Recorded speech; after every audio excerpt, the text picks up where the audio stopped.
तो hello students, कैसे हैं आप लोग। मैं उम्मीद कर रहा हूँ आप एकदम स्वस्थ हो गए, एकदम मस्त हो गए। और बीकॉम सेम वन के स्टूडेंट्स, चाहे वो ऑनर्स क्यों चाहे प्रोग्राम क्यों, उनका बड़ा अभी सवाल रहता है ना कि भैया कोई इंपॉर्टेंट टॉपिक्स मुझे बता दे, कोई मुझे कुछ ऐसी टिप्स दे दे, कोई मुझे कुछ ऐसे टॉपिक्स बता दे, कुछ ऐसे क्वेश्चंस बता दें जिससे कि मैं अपने मिड सेमेस्टर एग्जाम में ज़्यादा मार्क्स लेके आ सकूं। वही चीज़ को ध्यान में रखते हुए और जिस चीज़ का आपको सबसे ज़्यादा इंतज़ार था, वो चीज़ मैं लेके आ गया हूँ। BOM, business organisation and management के इंपॉर्टेंट टॉपिक्स में लेके आ गया हूँ आपके सामने। और सारे टॉपिक्स को समझेंगे, क्या क्या क्वेश्चन बनते हैं उन टॉपिक्स में से ये भी समझेंगे। और इन्हीं ये सारे इंपॉर्टेंट टॉपिक हैं, बट इनमें ये भी समझेंगे कि कौन से सुपर इंपॉर्टेंट है और कुछ मीडियम इंपॉर्टेंट है। सारे इंपॉर्टेंट है बट एक डिग्री में हम समझेंगे कि कौन सा हाईएस्ट इंपॉर्टेंट है और कौन सा मिड और कौन सा लोएस्ट। ठीक है, ये चीजें समझेंगे, इसके अंदर क्वेश्चन समझेंगे। और जिन भी बच्चों ने मेरी स्ट्रेटेजी वाली वीडियो देखी है, अगर आपने अभी तक नहीं देखी है तो वो जाके देख कर आओ। ठीक है, बहुत शानदार वीडियो है जिसके अंदर मैंने पूरी स्ट्रेटेजी बताई है कि 4 से 5 दिन के अंदर भी आप कैसे अपने एग्जाम में अच्छे मार्क्स स्कोर कर सकते हो। उसमें मैंने बताया था know your syllabus and check the weightage of the questions, कि कौन से क्वेश्चंस में से कितनी वेटेज बन रही है। कई बच्चों का मेरे पास फोन आया, मेरे पास मैसेज आया कि भैया वो वेटेज समझ नहीं आ रही मुझे। तो उसी के लिए मैं लेके आ गया हूँ इंपॉर्टेंट टॉपिक्स की वीडियो। चलिए जल्दी से शुरू करते हैं। तो सबसे पहला जो हमारा चैप्टर होता है वो होता है हमारा इंट्रोडक्शन। इंट्रोडक्शन के अंदर हमारा सबसे पहले आता है थ्योरीज ऑफ मैनेजमेंट। ठीक है, थ्योरीज ऑफ मैनेजमेंट हमारी कई तरीके की होती हैं। ठीक है, प्रिंसिपल ऑफ मैनेजमेंट की बात नहीं कर रहा हूँ। ठीक है, आपको प्रिंसिपल ऑफ मैनेजमेंट नहीं, थ्योरीज ऑफ मैनेजमेंट बहुत तरीके की होती है भैया। Management as a science, art, right, profession, ये वाली चीज़, अलग अलग चीज़ें इसके अंदर होती हैं। ये लोअर इंपॉर्टेंट है, इसमें से ज़्यादा क्वेश्चन नहीं बनते। बट एक जो क्वेश्चन बनता ही बनता है जिसमें से चांसेस हमेशा रहते हैं भैया, सेंट कबीर मॉडल इसमें से रहते हैं भैया। जो हमारे संत कबीर दास जी थे, उनके कुछ ऐसे मॉडल हैं हमारे जो मैनेजरियल उसमें भी लग सकते हैं, मैनेजरियल प्रोसेस में लग सकते हैं, मैनेजरियल एक्टिविटीज में यूज हो सकते हैं। वो हम यहाँ पर समझते हैं। और उनके आने की जो एक इस तरीके का क्वेश्चन आने की जो प्रोबेबिलिटी है वो बहुत हमेशा हाई रहती है। क्योंकि देखिए, आप जो भी टॉपिक्स इधर देख रहे हैं ना, वो सब आप देखेंगे कहीं ना कहीं न्यू है, वो नए हैं, आपने पहले पढ़े नहीं है। ये ऐसे टॉपिक्स है, क्यों क्यों लिखे मैंने यहाँ पे, क्योंकि जो भी इसके अलावा है ना वो सब आपका पहले से आ रखा है। कहाँ भैया, 11th क्लास में पढ़ रखा है या तो 12th क्लास में पढ़ रखा है, जो भी इसमें है और इसके अलावा। ठीक है, जो भी आपके चैप्टर्स हैं, जो भी सिलेबस है, मेन चीज हमें यहाँ पे समझनी है भैया क्या क्या इंपॉर्टेंट आ सकता है। भैया अब लेसन 2 की बात करूँ, इंट्रोडक्शन में मैंने आपको बता दिया भैया सेंट कबीर मॉडल आएगा ही आएगा। ठीक है, बहुत चांसेस रहते हैं इसके आने के, कुछ नहीं है, छोटे छोटे पॉइंट से सबको समझ लीजिएगा, लर्न कर लीजिएगा। लेसन 2 की अगर मैं बात करूं तो stakeholders outlook. Stakeholder कौन होते हैं भैया, जो भी हमारे बिजनेस में इन्वेस्ट करते हैं या जो भी हमारे बिजनेस के ऊपर अपनी स्टेक्स लगाते हैं। जैसे कस्टमर हो गया, आपके एम्प्लॉयज हो गए, आपके इन्वेस्टर्स हो गए, आपके शेयर होल्डर्स हो गए, आपके मेंबर्स हो गए, डायरेक्टर्स हो गए। These are all the stakeholders of a company, of a business.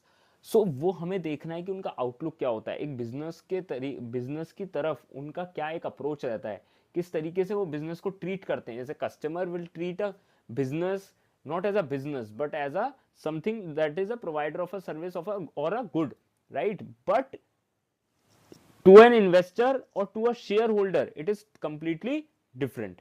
ठीक है, बिजनेस फॉर्मेट्स भैया इसके आगे तो 2 स्टार लगा देता हूं। क्यों? Brick click. ठीक है, ब्रिक, ब्रिक एंड मोटार, ठीक है, एंड क्लिक, ये 3 होते हैं, brick and click, brick and mortar and click. ये 3 तरीके बिजनेस फॉर्मेट होते हैं, करके जाना है, इसको बिल्कुल छोड़ना नहीं है। क्यों? इसमें से क्वेश्चन बनता ही बनता है, क्वेश्चन बनता ही बनता है। 2 स्टार बना दिए मैंने, क्यों? आया ही आया है हर बार। कितना कोई पीवाईक्यू उठा के देख लेना, उसमें से एक क्वेश्चन ही इसका आएगा ही आएगा, बिजनेस फॉर्मेट का। ई कॉमर्स नया कॉन्सेप्ट है आजकल, वैसे भी बहुत AI, e commerce, computer, IT चल रहा है, आ सकता है क्वेश्चन। फ्रेंचाइजिंग आ सकता है, आउटसोर्सिंग आ सकता है। ठीक है, ये डबल स्टार मतलब हाईएस्ट इंपॉर्टेंस का क्वेश्चन है। ये 1 स्टार मतलब मीडियम, और अंडरलाइन कर रहा हूं ये ठीक ठाक है, मतलब आ भी सकता है नहीं भी आ सकता, बट चांसेस इसके भी रहते हैं। ठीक है, इंपॉर्टेंट तो ये भी है।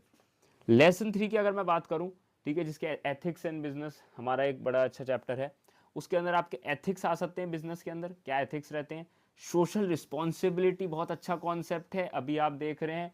ठीक है, सोशल रिस्पॉन्सिबिलिटी के ऊपर, जैसे कोई भी ड्रेनेज अगर कर रहा है किसी भी केमिकल का एनी रिवर, ठीक है, कोई भी आपका एयर पोल्यूशन कर रहा है, कोई भी फैक्ट्री वगैरह, सोशल रिस्पॉन्सिबिलिटी क्या होती है, किस तरीके से फॉलो करना चाहिए, ये सब चीज़ें इसके अंदर हम समझते हैं। नाइस चैप्टर, ब्यूटीफुल चैप्टर, ज़्यादा आने की गुंजाइश कम रहती है। एथिक्स एंड बिजनेस ही ज़्यादा इसमें से देखा गया है जो बनते हैं क्वेश्चन। सोशल रिस्पॉन्सिबिलिटी से भी बन सकता है कि XYZ is a company which is doing this and this, should it come under the social responsibility and all that stuff. ठीक है, लेसन 4 की अगर मैं बात करूं, ये अच्छा चैप्टर है बहुत ज्यादा। एंटरप्रेन्योरशिप पे आजकल पूरा चल रहा है, ये इसी का माहौल है। एंटरप्रेन्योरशिप में से क्वेश्चन बनता है पूरा। एंटरप्रेन्योरशिप लिख दिया, मतलब टाइप्स, एंटरप्रेन्योरशिप के टाइप्स कुछ होते हैं हमारे, ठीक है, वो लिमिटेशंस, एडवांटेजेस, फीचर्स, कैरेक्टरिस्टिक्स, जो भी feature characteristics is the same thing, ये सब चीजें इसके अंदर आती हैं। ठीक है, ये सब आपको एक रीडिंग करनी है। सोशल एंटरप्रेन्योरशिप एक ब्यूटीफुल कॉन्सेप्ट है, 1 स्टार मार्क कर रहा हूँ, आ जाता है कई बार एग्जाम में। MSME ब्यूटीफुल कॉन्सेप्ट, आ जाता है एग्जाम में। सपोर्ट स्ट्रेटेजी MSME के लिए डबल स्टार मार्क कर लो, बहुत बार आया है। ठीक है, बहुत बार देखा गया कि वो आ गया है। MSMEs की सपोर्ट स्ट्रेटेजीज की क्या क्या हमारी गवर्नमेंट, जो भी है गवर्नमेंट, वो किस तरीके की पॉलिसीज और किस तरीके की स्ट्रेटेजीज लेके आ रही है टू प्रमोट द MSMEs। आगे चलते हैं लेसन 5 के ऊपर, प्लानिंग चैप्टर के ऊपर। अब प्लानिंग में ना अपने 12th क्लास में पूरा चैप्टर था, प्रोसेस, फीचर्स, लिमिटेशंस या एडवांटेजेस। ठीक है, ये सब चीजें हम देख के आ रहे हैं। मेन चीज जो है कि वो जो नहीं आई है अभी तक, ठीक है, जो आपने नहीं पढ़ी है, वो ज्यादा इंपॉर्टेंट है, क्योंकि एग्जामिनर जो वहां पे पेपर बना रहे होते हैं, जो पेपर सेटर होते हैं, उन्हें पता होता है कि बच्चा ऐसा पढ़ के आ रहा है 11th-12th में, तो वो कुछ ऐसा देते हैं जो आपने नहीं पढ़ा अभी तक, right. So strategic planning is one of those concepts, operational planning and decision making is something जिस पे क्वेश्चन पहले देखा गया है। ठीक है, बहुत बार देखा गया है, डिसीजन मेकिंग पे क्वेश्चन बनते हैं। ठीक है, पढ़ के आपको ये सब जाने हैं, बट टाइम बिल्कुल नहीं है। ऐसा है कि एक रात पढ़ने बैठे हो तो जिनके ऊपर मैंने रेड मार्क कराया और जिनके आगे स्टार लगाया है, उन्हें तो पढ़ ही लेना। ठीक है, उन्हें तो पढ़ ही लेना। ये उन बच्चों के लिए जो थोड़ा बहुत पढ़ चुके हैं, अब उन्हें थोड़ा डाउट आ रहा है किसी चीज में कि भैया कैसे करें, क्या करें, कुछ इंपॉर्टेंट और बता दो, ये उनके लिए है जो ब्लू है। जिनको मैं रेड से मार्क कर रहा हूं, दे आर द वंस जो एक रात पहले, 2 दिन पहले, 1 दिन पहले पढ़ रहे हैं, that is for those people. ठीक है, बाकी जो कर रहे हैं वो तो सब करके जाएंगे, राइट। ठीक है, चलिए अब ऑर्गेनाइजिंग की बात करूं तो प्रिंसिपल ऑफ ऑर्गेनाइजिंग होते हैं कुछ, ज्यादा इंपॉर्टेंट नहीं है, मीडियम इंपॉर्टेंट है। प्रोसेस छोटा ही रहता है इसका, ज्यादा कुछ नहीं है इसमें खास।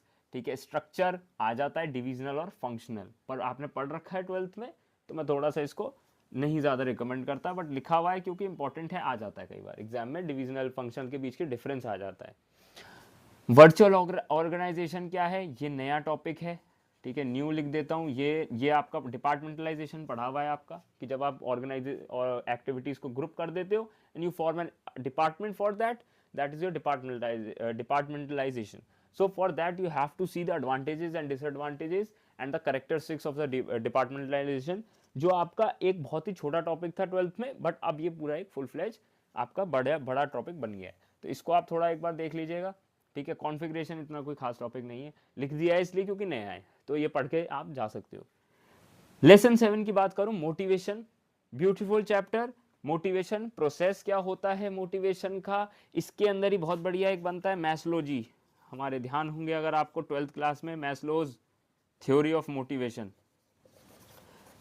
ठीक है, थ्योरी ऑफ मोटिवेशन या थ्योरी ऑफ नीड्स होता था। ठीक है, थ्योरी ऑफ नीड्स, दोनों में से कोई एक चीज होती थी, वो आ जाती है इसमें। ठीक है, ये रेड से लिख दिया मतलब ये तो बिल्कुल पक्का ये आ जाता है क्वेश्चन। ठीक है, एक ट्राइंगल बनता था, ध्यान हो अगर आपको। ठीक है, personal needs, physical needs, personal needs, social security needs, emotional needs, self esteem needs. ठीक है, ये 4 होती थी हमारी। तो मैस्लोज थ्योरी ऑफ नीड्स आ जाता है। ठीक है, थ्योरी ऑफ मोटिवेशन, फिर वही थ्योरीज ऑफ मोटिवेशन में मैस्लो जी कवर हो गए और 2-3 हमारे और हैं।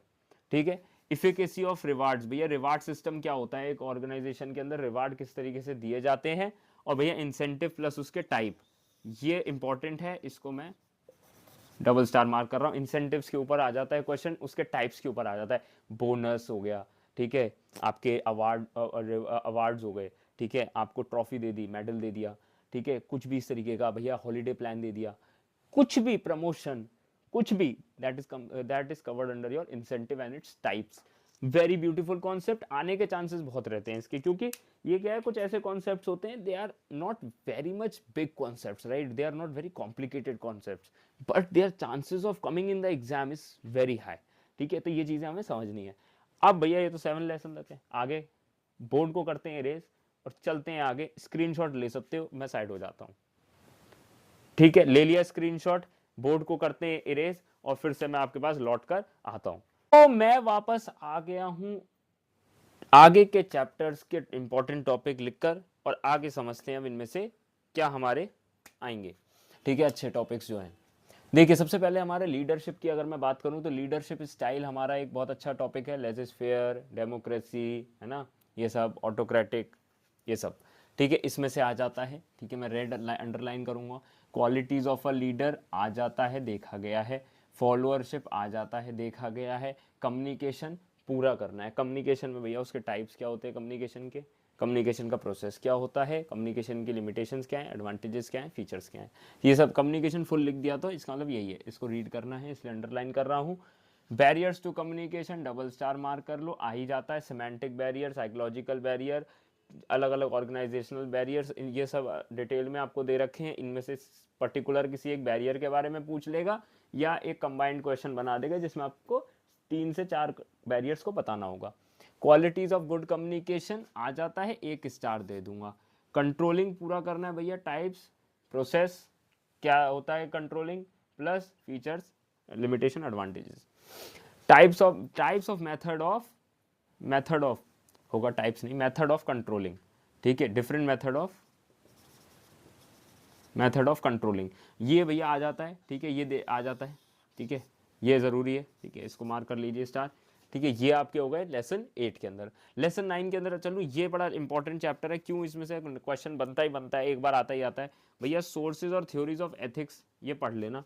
इंडियन ईथोस, ये पूरा स्टार मार्क कर लो। ठीक है, ये डबल स्टार मार्क कर रहा हूँ, क्यों, इनमें से कुछ ना कुछ आएगा भैया। जो इंडियन ईथोस क्या है, इसका मतलब क्या है भैया। ये जो मैंने कुछ नीचे स्क्रिप्चर्स के नाम लिखे हुए हैं, कुछ मैंने बुक्स के नाम लिखे हुए हैं, कुछ हमारे डाइटीज के नाम लिखे हुए हैं, वो क्यों लिखे हुए हैं कि उन्होंने कुछ ना कुछ एक लेसन दिया है हमें, एक ना एक कुछ लर्निंग्स दिए हमें, कुछ ना कुछ एक हमें चीजें सिखाई हैं, टीचिंग्स दी हैं, वैल्यूज दी हैं, जो कि हम अपने मैनेजमेंट में अप्लाई कर सकते हैं, जो हम अपनी मैनेजरियल प्रोसेसेस एंड एक्टिविटीज हैं उनके अंदर अप्लाई कर सकते हैं and get the best results. वो चीजें हैं इसके अंदर। तो भैया लेसन्स फ्रॉम भगवत गीता, ठीक है, आ जाता है 1 मार्क। ठीक है, रामायणा आ जाता है 2 मार्क्स। ठीक है, ये सब मार्क्ड है, वैसे तो 2 ही मार्क्ड है पूरा। महाभारत से आ जाता है भैया Lord Ganesh and Lord Hanuman ने जो हमारे दिए हैं जो भी लेसन्स, वो है। ठीक है, और आदि गोदरेज, देखिए ये थोड़ा सा अलग हो गया। आदि Godrej is the founder of Godrej company, जिसके आप लॉकर्स देखते हैं, अदर स्टफ। ठीक है, तो गोदरेज वो है ये। ठीक है, तो ये थोड़ा सा इंडियन माइथोलॉजी चल रही थी, अब थोड़ा सा हम रियलिटी इसमें आ गए हम। ठीक है, जो थोड़े हमारे रियल एंटरप्रेन्योर थे जिन्हें हमने देखा है खुद से। ठीक है, ये वहां आ गए आदि गोदरेज। फिर एक क्वेश्चन बनता है होलिस्टिक मैनेजमेंट पे, ये आ जाता है क्वेश्चन, देखा गया। मैंने जब पीवाईक्यू चेक कर रहा था तब थे 3-4 जगह मैंने देखा इसको, तो अंडरलाइन कर लेना इसको। ठीक है, एक बार पढ़ लेना जरूर से। लेसन 10 की बात करूं, बिजनेस प्रोसेस री इंजीनियरिंग। ठीक है, ज्यादा इंपॉर्टेंट नहीं है मेरे हिसाब से, लिख दिया है क्योंकि नया टॉपिक है, प्लस आने के चांसेस ज्यादा रहते हैं जो पहले नहीं आया। ठीक है, तो ये थोड़ा सा 1 स्टार मार्क कर लो, पढ़ लेना। लर्निंग ऑर्गेनाइजेशन आ रखा है, एक बार आया था, सिर्फ 2 बार 3 बार आया है। ठीक है, ज्यादा बार भी आ सकता है। ठीक है, कोई बड़ी बात नहीं, इस बार भी आ जाए तो 1 स्टार मार्क कर लो। 6 सिग्मा आता ही आता है, डबल स्टार मार्क कर लो। सप्लाई चेन मैनेजमेंट में अंडरलाइन करूंगा, पढ़ लेना से, ज्यादा कई बार इस पे क्वेश्चन देखे नहीं गए। 6 सिग्मा पे आ जाता है क्वेश्चन। ठीक है, और लर्निंग ऑर्गेनाइजेशन पे आ जाता है। फिर आते हैं भैया लास्ट चैप्टर पे, हमारे लास्ट लेसन पे, जो कि है डाइवर्सिटी एट वर्क प्लेस। ठीक है, डाइवर्सिटी भैया एट वर्क प्लेस रहनी चाहिए। ठीक है, जेंडर जो रेशियो है हमारा वो इक्वलेंट रहना चाहिए। ठीक है, वर्क लाइफ बैलेंस पे बड़ी आजकल चर्चा चल रही है, डबल स्टार मार्क कर लो, क्वेश्चन आने के चांसेस बड़े हाई हैं इसके। फ्लेक्सी टाइम भैया ठीक ठाक कॉन्सेप्ट है, रीड कर लेना। फ्रीलांसिंग रीड कर लेना। वर्क फ्रॉम होम एक क्वेश्चन मार्क कर लो, क्योंकि बहुत अभी प्रचलन में है, बहुत ज़्यादा अभी न्यूज़ में है, डिस्कशन में है।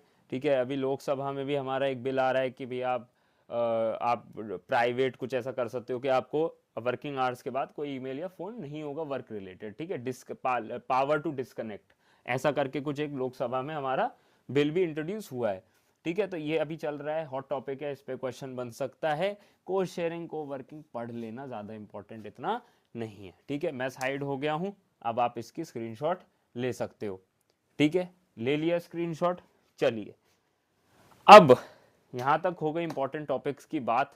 ठीक है, कई बच्चों का डाउट आ रहा है अभी भी मुझे कि भैया इसमें क्या होगा, इसमें फॉर्मूला क्या अप्लाई होगा, भैया मुझे ये चीज़ नहीं आ रही, ये चीज़ नहीं आ रही। देखिए, इसका एक रीज़न सोल ये है कि आपने अभी तक पढ़ाई नहीं करी है, because of the XYZ reason, मैं उसमें नहीं जाऊँगा। बट उसके साथ ही अभी भी टाइम है, तो rather being disappointed and demotivated, motivate yourself, get up, take a notebook. ठीक है, purchase a new book, new notebook, और either you have already one, so use it. आप उसको करो, उसमें बैठो, नोट्स बनाओ। जो स्ट्रैटेजी, अगर जिसने भी वो वीडियो नहीं देखी स्ट्रैटेजी वाली, अभी जाओ इस वीडियो के बाद और देख कर आओ उसको। बहुत शानदार वीडियो, उसमें पूरा आपके सारे डाउट्स मैंने क्लियर करें। सेकेंडली, जिन भी बच्चों को अब ऐसा लग रहा है कि हमें पढ़ना चाहिए या पढ़ाई पे ध्यान देना चाहिए, बिकॉज CGP मैटर्स। ठीक है, जो भी बच्चे MBA करेंगे आगे चल के 3rd ईयर में, 4th ईयर में, उन्हें समझ में आएगी वैल्यू क्या होती है CGP की। ठीक है, और स्टार्टिंग से मेंटेन अगर आप करके चलोगे सेम 1 से, so it would be most beautiful. कई बच्चों का मैंने देखा है जो सेम 1 से मेंटेन नहीं करते and they would try to get it in semester 4th और 3rd और in the 5th and 6th semester. वो चीज़ नहीं हो पाती, it has to be done from the starting, right. So अपनी CGP मेंटेन करो। और जिन्हें भी है कि भैया मुझे बैच खरीदना चाहिए, मुझे थोड़ा सा ढंग से पढ़ना चाहिए, रेगुलर क्लासेस करनी चाहिए, ठीक है, वो अभी सेम 2 का अब खुलेंगे बैचेस। ठीक है, जैसे अभी शिखर बैच आया था सेम 1 के स्टूडेंट्स के लिए, सेम 2 के स्टूडेंट्स के लिए भी ऐसी कुछ शानदार बैच में लेके आऊँगा जनवरी में, फॉर श्योर है। ठीक है, 100%।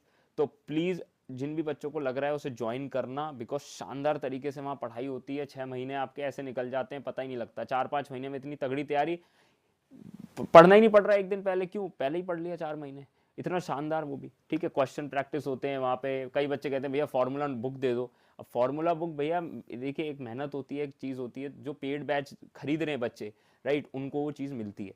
ठीक है, तो इन सब चीज़ों को ध्यान रखते हुए, और इंपॉर्टेंट टॉपिक्स मैंने बता दिए, इसको प्रिपेयर कीजिए। All the best for your BOM exam. आज के लिए इतना ही, मिलता हूँ मैं अब आपसे अगली वीडियो में। Thank you guys for watching this video and I will see you next time.